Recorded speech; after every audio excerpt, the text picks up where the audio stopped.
Good morning students. आज metals and non metals इस chapter का ये दो टॉपिक मैं समझाऊंगा। एक एक्सेप्शन इन फिजिकल प्रॉपर्टीज और secondly chemical properties of metals का first point reaction of metals with oxygen. ये दो टॉपिक आज आपको समझाऊंगा। पिछले दिन आपको प्रॉपर्टीज ऑफ नॉन मेटल्स के लिए कहा था, जो प्रॉपर्टीज ऑफ मेटल्स जो होते हैं उसका just opposite properties non metal में आ जाते हैं। ओके, और ये पढ़ने के लिए कहा था तो पढ़ लिया होगा। अगर समझ नहीं आए तो व्हाट्सएप के थ्रू आप मैसेज कर सकते हो, तो वो टॉपिक भी मैं कवर कर दूंगा। ओके, तो first topic exception in physical properties. Exceptional properties क्या होता है? जैसे कोई मेटल है, मेटल होते हुए भी वो नॉन मेटल जैसे बिहेव जो करता है, तो वहां पे एक्सेप्शनल केस आ जाता है। कोई मेटल है वो नॉन मेटल जैसे बिहेव करते हैं, तो इसका ऑपोजिट भी हो सकते हैं। इस टाइप का जो पॉइंट्स हैं वही एक्सेप्शनल पॉइंट्स में आ जाएगा। तो फर्स्ट जो पॉइंट है ग्रेफाइट। ग्रेफाइट क्या होता है? ये एक नॉन मेटल होता है और ये एक कार्बन का एलोट्रोपिक फॉर्म होता है। ग्रेफाइट, उसका सिंबल C होगा क्योंकि कार्बन का ही एक फॉर्म है। ये ग्रेफाइट इलेक्ट्रिसिटी कंडक्ट कर सकता है। इलेक्ट्रिसिटी कंडक्टिविटी किसमें बताया था मैंने? किसके प्रॉपर्टी में? मेटल में कहा था ना। तो मेटल की प्रॉपर्टी में ये इलेक्ट्रिकल कंडक्टिविटी आती है, लेकिन ये नॉन मेटल होते हुए भी इलेक्ट्रिसिटी कंडक्ट कर सकता है। ओके, और इस एक्सेप्शनल पॉइंट से क्वेश्चंस पूछे जाते हैं, जैसे कि name A non metal which can conduct electricity.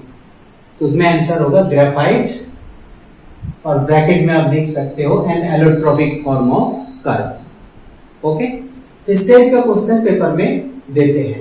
Secondly देखो, iodine is a non metal having metallic lustre. Iodine ये नॉन मेटल है। नॉन मेटल में आप पढ़े होंगे, नॉन मेटल में कभी लस्टरस अपीयरेंस नहीं होता है, लेकिन आयोडीन ऐसा ही एक नॉन मेटल है जिसके अंदर मेटेलिक लस्टर होता है, मींस आयोडीन चमकता है। पॉइंट C, डायमंड, ये भी कार्बन का एक एलोट्रोप है, तो डायमंड का सिंबल C होगा। ओके, तो डायमंड इज एक्सट्रीमली हार्ड। तो हार्डनेस किसका प्रॉपर्टी है? मेटल की प्रॉपर्टी है, लेकिन यहाँ पे डायमंड नॉन मेटल होते हुए भी ये एक्सट्रीमली हार्डनेस इस प्रॉपर्टी को शो करता है। नेक्स्ट पॉइंट मरकरी, ये एक मेटल है which exist in liquid form at room temperature। तो मरकरी के अलावा और कोई मेटल नहीं है जो लिक्विड फॉर्म में रहते हैं at room temperature. Okay, room temperature में लिक्विड फॉर्म में कोई भी मेटल नहीं रहते हैं इस मरकरी के अलावा। तो ये भी एक एक्सेप्शनल केस है। पॉइंट E, इसमें लिथियम, सोडियम, पोटेशियम, ये तीनों मेटल है, लेकिन मेटल होते हुए भी ये सॉफ्ट है। सॉफ्टनेस, ये जो प्रॉपर्टी है ये नॉन मेटल का होता है, लेकिन यहाँ पे मेटल होते हुए भी इसका नेचर सॉफ्ट होता है। ये भी एक एक्सेप्शनल केस है। Point F, sodium, potassium, caesium are metals but they have low melting point। Generally low melting point non metal का होता है, लेकिन यहाँ पे मेटल होते हुए भी सोडियम, पोटेशियम, सीजियम इन सबके लो मेल्टिंग पॉइंट होता है। नेक्स्ट डायमंड एक पॉइंट में है। ये diamond is a non metal having high melting point. High melting point किसका होता है? हाई मेल्टिंग पॉइंट होता है मेटल का।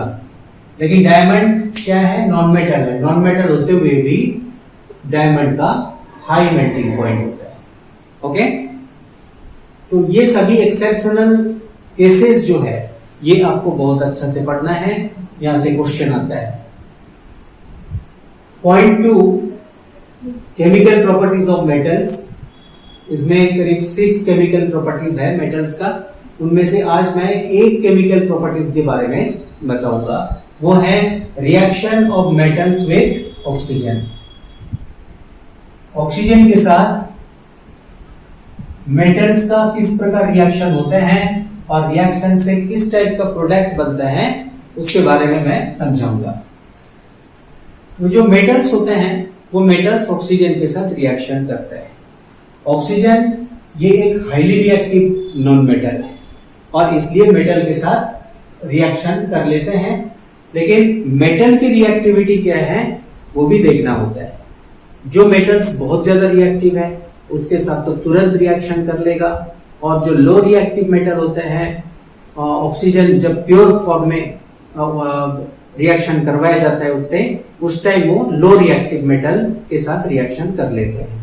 ओके, लेकिन इस केस में क्या होता है, सोडियम मैग्नीशियम इसके एग्जांपल दिए हैं, ये हाईली रिएक्टिव मेटल है और इसलिए एयर में जो ऑक्सीजन होते हैं एयर का ऑक्सीजन ही रिएक्शन कर लेते हैं इसके साथ, सोडियम और मैग्नीशियम के साथ। सोडियम के साथ जब ऑक्सीजन रिएक्शन करेगा सोडियम ऑक्साइड बन जाएगा, मैग्नीशियम के साथ जब ऑक्सीजन रिएक्शन करेगा उस टाइम मैग्नीशियम ऑक्साइड बन जाएगा। तो ये जो मेटेलिक ऑक्साइड्स बन रहे हैं इसका नेचर क्या होता है, these are basic in nature. Metallic oxides are basic in nature. और नॉन मेटेलिक ऑक्साइड जब मैं पढ़ाऊंगा उस टाइम समझाऊंगा, नॉन मेटेलिक ऑक्साइड जस्ट उल्टा होता है इसका, एसिडिक इन नेचर होता है। ओके, जैसे कार्बन डाइऑक्साइड क्या होगा, एसिडिक ऑक्साइड हो जाएगा। लेकिन इस केस में मेटेलिक ऑक्साइड सिर्फ बेसिक नेचर शो करता है। उसका केमिकल रिएक्शन देखो, सोडियम ऑक्साइड के साथ जब वाटर का रिएक्शन करवाते हैं क्या होता है, इसमें सोडियम हाइड्रोक्साइड बन जाता है। ओके, और सोडियम हाइड्रोक्साइड जो बन जाता है कैसे पता चलेगा, जो सॉल्यूशन बनेगा सोडियम ऑक्साइड के साथ ऑक्सीजन का रिएक्शन से, उसमें आप एक रेड लिटमस पेपर डुबाओगे तो देखोगे वो ब्लू कलर में चेंज हो जाएगा। इससे क्या पता चलता है, तो सोडियम ऑक्साइड वाटर के साथ रिएक्शन करके जो कंपाउंड बनाया है वो बेसिक इन नेचर, और इसलिए हम सोडियम ऑक्साइड को बेसिक ऑक्साइड बोलेंगे। ओके, सिमिलरली यहाँ पे देखो, मैग्नीशियम ऑक्साइड जब वाटर के साथ रिएक्शन करते हैं उस टाइम मैग्नीशियम हाइड्रोक्साइड बन जाते हैं। ये जो सोल्यूशन है इसमें भी आप अगर रेड लिटमस पेपर डुबाओगे वो ब्लू में चेंज होता है। तो इस प्रॉपर्टी से पता चलता है जो मैग्नीशियम हाइड्रोक्साइड ये भी बेसिक इन नेचर, और ये बेस किससे बनता है, मैग्नीशियम ऑक्साइड से, और इसलिए हम इस ऑक्साइड को, मैग्नीशियम ऑक्साइड जो है इस ऑक्साइड को बेसिक ऑक्साइड बोलेंगे। ओके, और एक बात याद रखना, यहाँ पे मेटल जितना ज्यादा स्ट्रॉन्ग होता है उनका जो बेस है वो उतना ही स्ट्रॉन्ग बेस होता है। Okay, next point, amphoteric oxide. इसका डेफिनेशन कर लेना। Amphoteric oxides are those oxides which show both acidic and basic properties. तो एम्फोटेरिक ऑक्साइड्स वो सब ऑक्साइड होते हैं जो एसिडिक और बेसिक दोनों नेचर शो करते हैं। ओके, तो इस टाइप का ऑक्साइड का संख्या ज्यादा नहीं होता है। यहाँ पे 2 एग्जाम्पल दिया है, जैसे एल्यूमिनियम ऑक्साइड और जिंक ऑक्साइड, ये दोनों एम्फोटेरिक ऑक्साइड होगा क्योंकि वो एसिड के साथ रिएक्शन करते हैं और बेस के साथ भी रिएक्शन करते हैं। जब एसिड के साथ रिएक्शन करेगा उस टाइम तो ये बेसिक नेचर शो करेगा, जब बेस के साथ रिएक्शन करेगा तब वो एसिडिक नेचर शो करेगा। ओके, सिमिलरली यहाँ पे देखो, एल्यूमिनियम ऑक्साइड जब HCl के साथ रिएक्शन कर रहे हैं, ये एक एसिड है HCl, तो एसिड के साथ रिएक्शन कौन करेगा? एसिड तो रिएक्शन कर नहीं सकते हैं, तो एसिड के साथ जरूर बेस रिएक्शन करेगा, और इसलिए एल्यूमिनियम ऑक्साइड यहाँ पे बेसिक नेचर शो करता है।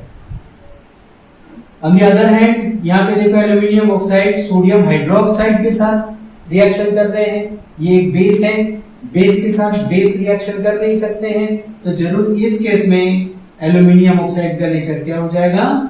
एसिडिक नेचर होगा। इस प्रकार से आप देख रहे हो एल्यूमिनियम ऑक्साइड ये दो केस में दो टाइप का बिहेवियर शो कर रहे हैं, और इसलिए एल्यूमिनियम ऑक्साइड को हम एम्फोटेरिक ऑक्साइड बोल सकते हैं। और इस केस में एक ही कारण से हम जिंक ऑक्साइड को एम्फोटेरिक ऑक्साइड बोल सकते हैं। HCl के साथ जब रिएक्शन करते हैं Al2O3 मींस एल्यूमिनियम ऑक्साइड, देखो यहाँ पे एक साल्ट बनता है और साल्ट के साथ वाटर बन जाते हैं, ओके। और इस केस में एल्यूमिनियम ऑक्साइड जब सोडियम हाइड्रोक्साइड के साथ रिएक्शन करते हैं, यहाँ पे NaAlO2 ये भी एक साल्ट है, इसका नाम है sodium aluminate, sodium aluminate, okay. एक साल्ट बनता है, उनके साथ साथ वाटर बनता है। हमने देखा है न्यूट्रलाइजेशन रिएक्शन में जैसे एसिड और बेस रिएक्शन करके साल्ट और वाटर बनाते हैं, बिल्कुल उस टाइप का रिएक्शन है। यहाँ पे NaOH बेस है, उनके साथ एक एसिडिक ऑक्साइड रिएक्शन करके यहाँ पे साल्ट और वाटर बना रहे हैं, और इस केस में एसिड के साथ एक बेसिक ऑक्साइड रिएक्शन करके यहाँ पे साल्ट और वाटर बना रहे हैं, ओके। तो ये दोनों रिएक्शन से बता सकते हैं जो एल्यूमिनियम ऑक्साइड का इन दोनों नेचर है, बेसिक नेचर भी है और साथ साथ एसिडिक नेचर भी है, और इसलिए हम एल्यूमिनियम ऑक्साइड को एम्फोटेरिक ऑक्साइड बोलते हैं। एक ही टाइप का डिस्कशन यहाँ पे है, एक ही टाइप का रीजन है, तो जिंक ऑक्साइड को हम क्यों एम्फोटेरिक ऑक्साइड कहते हैं। अगर ये क्वेश्चन आए तो इन दोनों रिएक्शन से आपको इस पॉइंट को डिस्कस करना है। तो इस केस में क्या होगा बताओ? जिंक ऑक्साइड बेसिक नेचर होगा, ठीक है। इस केस में बेसिक नेचर होगा क्योंकि HCl के साथ रिएक्शन कर रहे हैं, और इस केस में क्या होगा? एसिडिक नेचर होगा क्योंकि इस केस में ZnO NaOH जो कि एक बेस है, बेस के साथ रिएक्शन कर रहे हैं, इसलिए इस केस में एसिडिक नेचर होगा, ओके। और ये जो कंपाउंड बन रहे हैं सेकेंड केस में, इसका नाम है सोडियम जिंकेट। यहां पे जैसे सोडियम एल्यूमिनेट, इस केस में सोडियम